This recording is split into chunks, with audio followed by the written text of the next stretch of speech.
If you imagine every morning you get up out of bed, you have breakfast, if you have kids, you see your kids off, or maybe you take them with you, but you head out of your house and you go to work, and that's my destination. Imagine if you got up, had a shower, had breakfast, left the house, and didn't know where you were trying to get to, you'd never get anywhere. So in every business, you need to have a destination, which is often called a vision of where you're trying to get to. So strategies for me are the way you get there. So you all chose different routes, different methods to get to the same destination, but you got here because you chose to get here. Now you need to be flexible with your strategies. So if you come across roadworks or the train hadn't been running or there was a problem, you'd have rerouted, but you'd still have got here. I see two capabilities, which will be what gets us on the right path to being customers' first choice for energy management. The first one is simply known as insight, which is the ability to take information or data and create insight with it that you then go and take action on. Like all capabilities in our personal lives, you have to build a muscle in order to be good at it. You have to practice to build your muscles. So we're going to have to practice that. It's not going to happen by me saying it. It's going to happen by us practicing it. The second capability, and I mentioned already, is the ability to execute well. And it's really about our cultural norms and how we work. You can have the best idea in the world, but if you can't execute it, it's not going to amount to anything.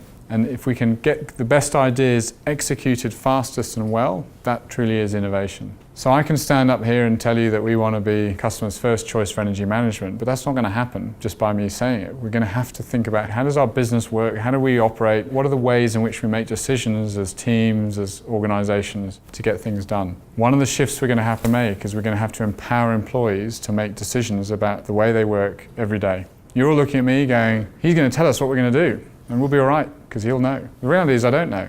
All I know is where we need to go, but I need your help to drive that car to the destination. And there's a little framework here that we're going to use too to have that discussion, which is 2x2 matrix, which basically on the left-hand axis has the level of alignment in the organization. Are we all aligned with what we're trying to achieve? And on the bottom axis, we've got the level of autonomy, so how empowered are we? On the right-hand side here, where it says high autonomy but low alignment, if it's a free-for-all, everyone's going and doing what they want. And no one is focused on an objective and a deliverable, a mission, get to work. So empowerment is important, but it's got to be in a framework. Imagine a rugby team. If you took 15 players and said, right guys, your objective is to score, and they had no idea where they were meant to score or what scoring looked like, what would they do? They'd do nothing. You'd have low alignment, but high autonomy. They'd all run around aimlessly saying, I've scored, no, I've scored, no.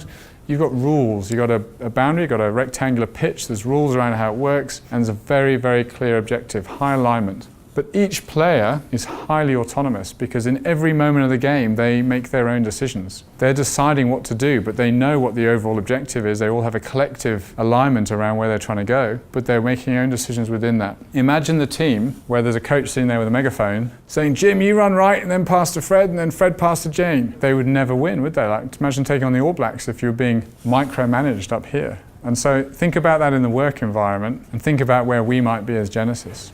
We have a clear destination. It's reimagining energy to be customers' first choice for energy management, which means we may have to work differently in some parts of the organisation. So we need to get our head out in front and do it first. We need to take charge of our own destiny.